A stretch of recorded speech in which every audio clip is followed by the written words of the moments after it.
It should come as no surprise that purine and pyrimidine nucleotides are the building blocks of DNA. Without them, we can't make DNA, and if we can't make DNA, then life would cease to exist. That includes you too, rapidly dividing cancer cells and lymphocytes. To understand how purine and pyrimidine nucleotides are made, we shall go back to a simpler time. The setting is Paris. The year is 1482, and the Notre Dame Cathedral was the most celebrated place in all the land. Not to mention free of any fire-related damages. The cathedral was home to an innocent hunchback who lived in the bell tower. The hunchback was informally adopted by the evil and manipulative high priest Claude Froyot. Atop the roof, we're going to illustrate the steps of de novo purine and pyrimidine nucleotide synthesis among the gargoyles and statues of the Notre Dame Cathedral. And just as a heads up, the gutters on the roofs connecting each molecule represent the actual synthetic pathways. Recall that nucleotides are composed of a nitrogenous base, ribose or deoxyribose sugar, and one or more phosphate groups. The nitrogenous bases include the purines, adenine and guanine, and the pyrimidines, cytosine, thymine, and uracil. Remember that thymine is only present in DNA, and uracil replaces thymine in RNA. Let's first go over the products of purine and pyrimidine nucleotide synthesis. These pure as gold statues containing two ringed halos represent the purine nucleotides, adenosine monophosphate, or AMP, and guanosine monophosphate, or GMP. The statue on the left is holding a lamp. The last three letters will help you remember AMP. The statue on the right looks grumpy, a grump for GMP. Now onto the pyrimidine nucleotides, uridine monophosphate, UMP, cytosine triphosphate, CTP, and deoxythymidine monophosphate, DTMP. They'll be represented by three different gargoyles, each having a single hexagon halo.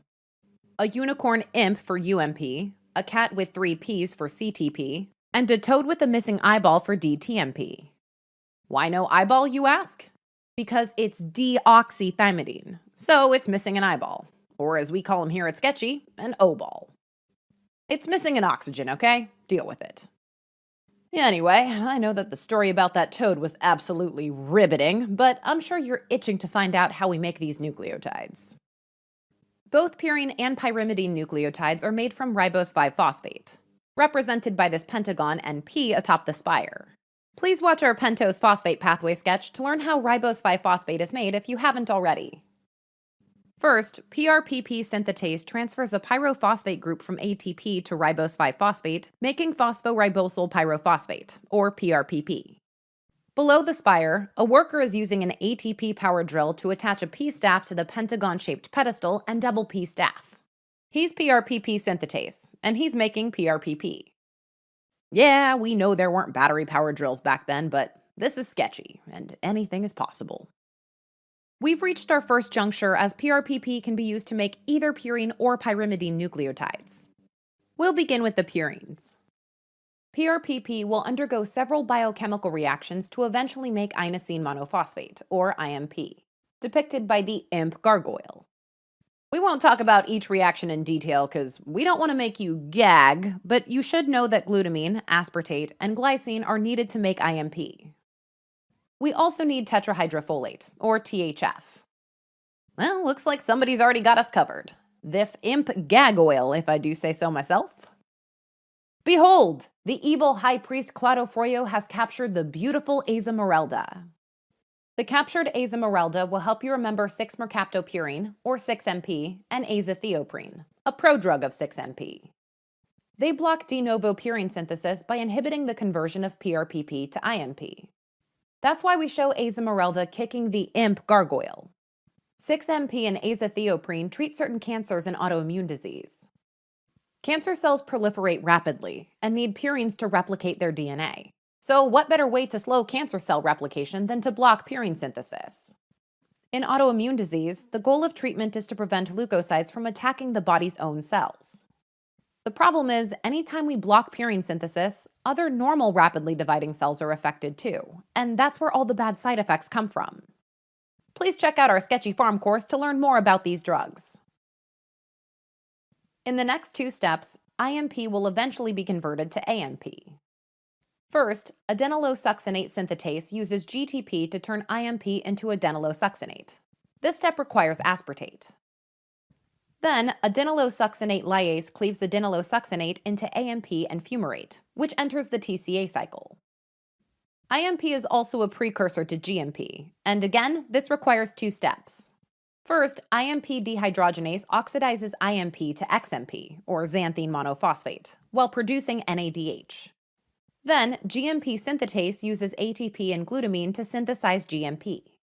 Let's talk about the drugs that block GMP synthesis: mycophenolate mofetil and ribavirin. They inhibit IMP dehydrogenase. Illustrated here is quasi-mofetil accidentally kicking the grumpy gold statue while desperately trying to save Esmeralda. To remember mycophenolate mofetil, think quasi-mofetil. Notice his ribs are exposed, ribs for ribavirin, and him kicking the grumpy statue will help you recall that these drugs block GMP synthesis.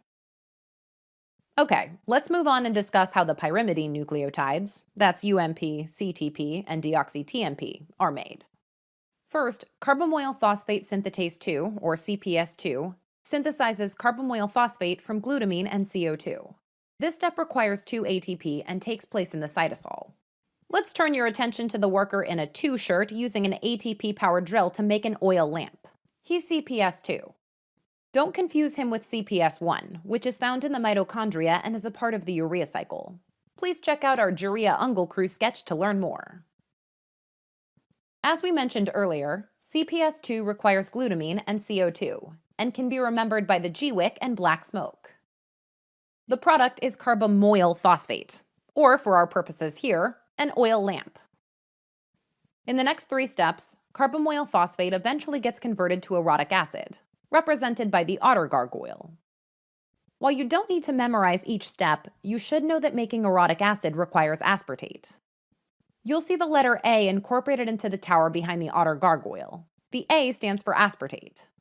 The drug luflunomide, used to treat rheumatoid arthritis and psoriatic arthritis, blocks orotic acid synthesis by inhibiting dihydroorate dehydrogenase. This enzyme catalyzes the last of the 3 steps needed to convert carbamoyl phosphate to orotic acid. Therefore, we wouldn't be able to make pyrimidine nucleotides. Illustrated here is Le Fleu, a French bird, pooping on the otter gargoyle.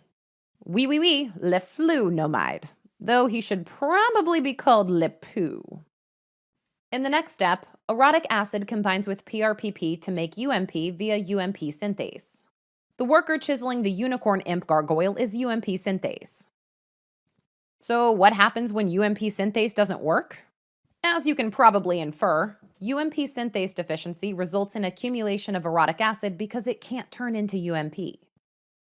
The falling chiseler and everything immediately surrounding him will illustrate what you need to know regarding UMP synthase deficiency. Excess orotic acid leaks into the urine, causing orotic aciduria, represented by the yellow substance of unknown origin leaking from the otter gargoyle. If you've watched some of our other sketches, you'll know that the red firework blast represents megaloblastic anemia. This occurs because of disruption of DNA replication inside red blood cells. Just a side note, orotic aciduria also occurs in ornithine transcarbamylase, or OTC, deficiency, a urea cycle disease. However, those patients won't have megaloblastic anemia because pyrimidine nucleotide synthesis isn't affected. Instead, they'll have hyperammonemia because they can't make urea from ammonia. In the next step, UMP is converted to UDP. We've shown another unicorn gargoyle, but this one has a double P staff. UDP eventually becomes CTP. UDP may also be converted to deoxy-UDP or DUDP. Ribonucleotide reductase catalyzes this step.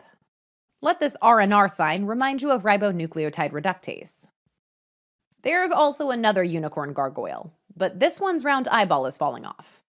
It can't see because it's deoxy-UDP. Hydroxyurea, used to treat myeloproliferative disease, chronic myelogenous leukemia, and sickle cell anemia, inhibits ribonucleotide reductase. We drew a hydro rock area to show hydroxyurea.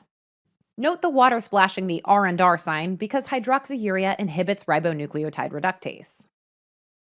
In the next step, DUDP is converted to DUMP. The unicorn gargoyle with a missing eyeball and 1P staff is DUMP. After making DUMP, thymidylate synthase uses 5,10 methylene tetrahydrofolate, MTHF, to turn DUMP into DTMP and dihydrofolate, DHF. The worker chiseling the toad imp gargoyle is thymidylate synthase. The group of 4 leaves containing the number 5 and 10 branches in the circular water fountain is 5,10-MTHF.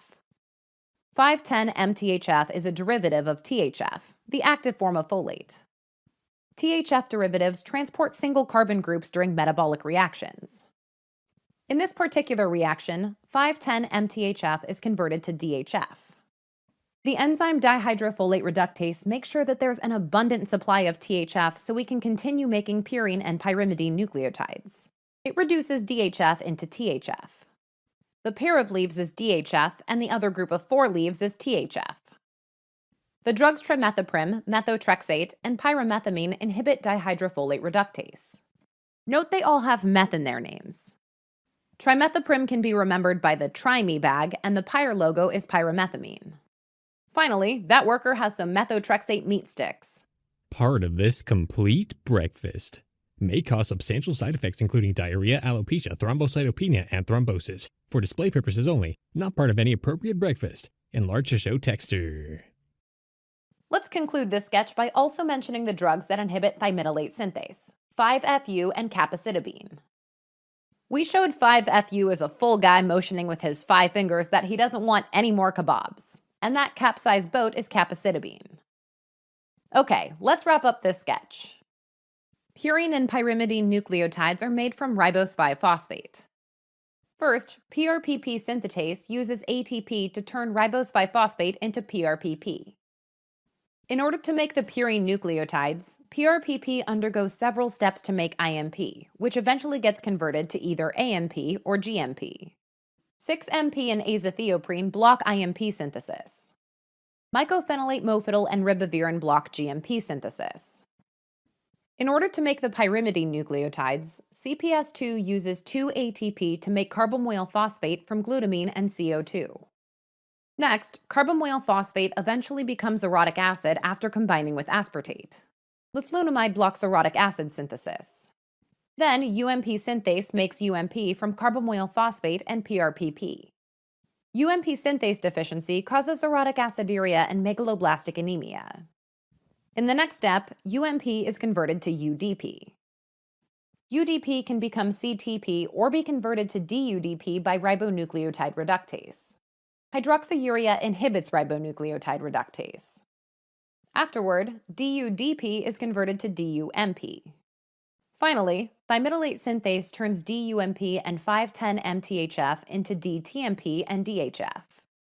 Dihydrofolate reductase turns DHF into THF. Trimethoprim, methotrexate, and pyrimethamine inhibit dihydrofolate reductase, and 5-FU and capecitabine inhibit thymidylate synthase.